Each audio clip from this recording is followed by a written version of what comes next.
Friends, welcome to my YouTube channel general awareness for you. आज हम discuss करने वाले हैं भारतीय अर्थव्यवस्था से संबंधित कुछ महत्वपूर्ण प्रश्नों के बारे में। आज का हमारा पहला क्वेश्चन है, निम्नलिखित में से क्या मुद्रा बाजार के साधन है? इसका आंसर हो जाएगा डी, ये सभी। नोट्स: राजकोष चालन, वाणिज्यिक कागज और जमा प्रमाण पत्र, ये सभी मुद्रा बाजार के साधन हैं। हमारा नेक्स्ट क्वेश्चन है, भारत में जूट उत्पादन पर निम्नलिखित कथनों पर विचार कीजिए। हमारा फर्स्ट ऑप्शन है, भारत दुनिया में कच्चे जूट और जूट के माल का सबसे बड़ा उत्पादक है। सेकंड है, पश्चिम बंगाल भारत में सबसे बड़ा जूट उत्पादक है। इनमें से कौन सा कथन सही है?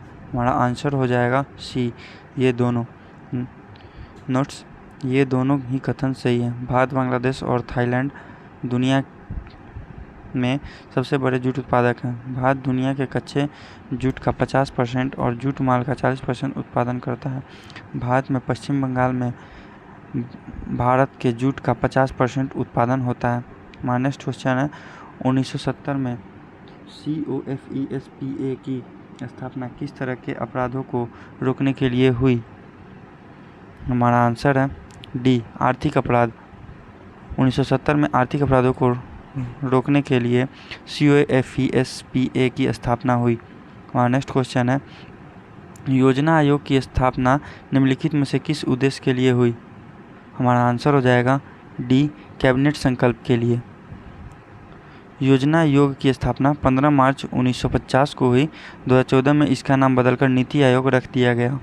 हमारा नेक्स्ट क्वेश्चन है, निम्न में से कौन सा राष्ट्रीय आय शर्तों में गतिविधि के स्तर का मुख्य निर्धारक माना जाता है? हमारा आंसर है बी, वास्तविक निवेश। वास्तविक निवेश राष्ट्रीय आय शर्तों में गतिविधि के स्तर का मुख्य निर्धारक माना जाता है। हमारा नेक्स्ट क्वेश्चन है, तयशुदा लेन देन प्रणाली NDS कब लॉन्च हुई? इसका आंसर हो जाएगा सी, 2002। तयशुदा लेन देन प्रणाली को संक्षिप्त रूप में NDS कहा जाता है। इसकी शुरुआत 2002 में हुई। हमारा नेक्स्ट क्वेश्चन है, निम्नलिखित पर ध्यान दीजिए। 1, दिनांकित सिक्योरिटीज। 2, T bills. 3, जमा प्रमाण पत्र CD। चौथा है, नगर पालिका बांड। व्यक्ति इनमें से किसमें निवेश कर सकते हैं? हमारा आंसर हो जाएगा डी, 1, 2, 3 और 4। व्यक्ति इनमें से सभी में निवेश कर सकते हैं। हमारा नेक्स्ट क्वेश्चन है, प्लॉटिंग दर बांड के बारे में निम्नलिखित कथनों पर ध्यान दीजिए। 1 नंबर है, कूपन दर निश्चित नहीं होती। दूसरा है, बेंचमार्क दर के संदर्भ में कूपन दर रीसेट होती है। तीसरा है, अंकित मूल्य से छूट पर बेचा जाता है। कौन सा कथन सत्य है? हमारा आंसर हो जाएगा डी, 1, 2 और 3। फ्लोटिंग रेट बांड फंड निवेशकों को बांड के संपर्क में प्रदान करते हैं जो ब्याज दरों में उतार चढ़ाव को दर्शाते हैं। इनके बारे में यह तीनों ही कथन सत्य है। हमारा नेक्स्ट क्वेश्चन है, यदि सभी परिस्थितियां यथावत रहे तो बुरी मुद्रा अच्छी मुद्रा को प्रचलन से बाहर करती है। यह वाक्य किसके नियम का है? हमारा आंसर हो जाएगा सी, ग्रेशम का नियम। Sir Thomas Gresham British stock exchange के संस्थापक थे। उनका ही नियम था कि बुरी मुद्रा अच्छी मुद्रा को प्रचलन से बाहर करती है। हमारा नेक्स्ट क्वेश्चन है, केंद्रीय उपोषण बागवानी संस्थान कहाँ है? इसका आंसर हो जाएगा बी, लखनऊ। केंद्रीय उपोषण बागवानी संस्थान लखनऊ में है। इसकी स्थापना 4 सितंबर 1972 को हुई।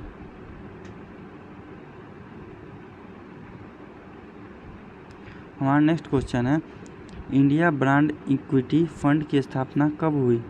इसका आंसर हो जाएगा D, India brand equity fund की स्थापना 1996 में हुई। निम्नलिखित में कौन सी कमेटी बीमा सुधार से संबंधित है? इसका आंसर हो जाएगा डी, मल्होत्रा समिति।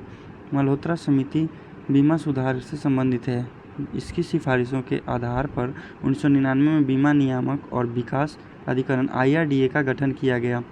निम्नलिखित में सूखा संभावित क्षेत्र कार्यक्रम DPAP का क्या उद्देश्य है? हमारा आंसर हो जाएगा C, सूखे प्रभावित क्षेत्रों में गरीब किसानों को वित्तीय सहायता प्रदान करना।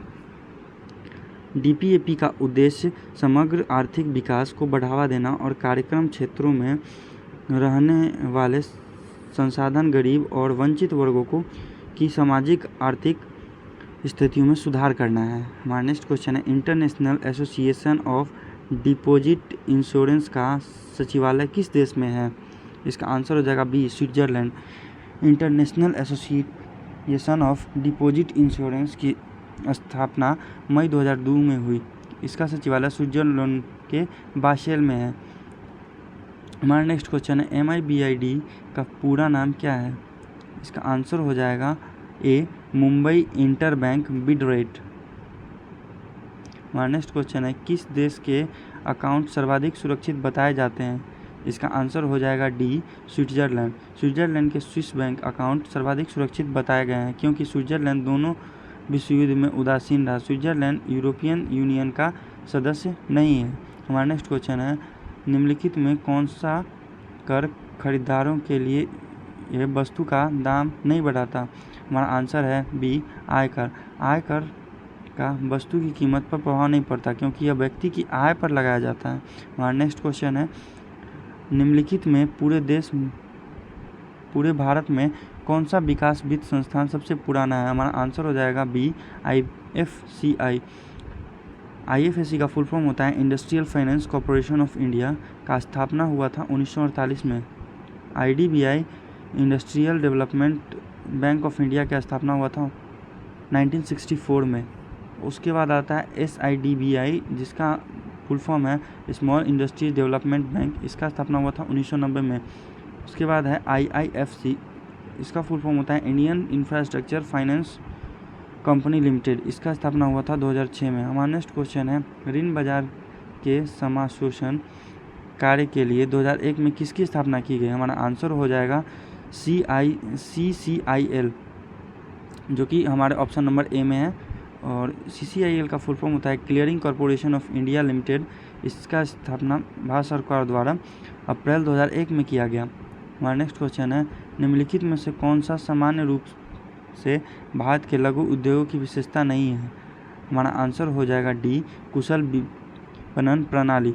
कुशल विपणन प्रणाली भारत के लघु उद्योगों की विशेषता नहीं है। तो चलिए फ्रेंड्स, आज का हमारा ये टॉपिक यहीं पे समाप्त होता है। और भी ऐसे ही इम्पोर्टेंट क्वेश्चंस के लिए हमें लाइक एंड सब्सक्राइब और फॉलो करें। Thank you.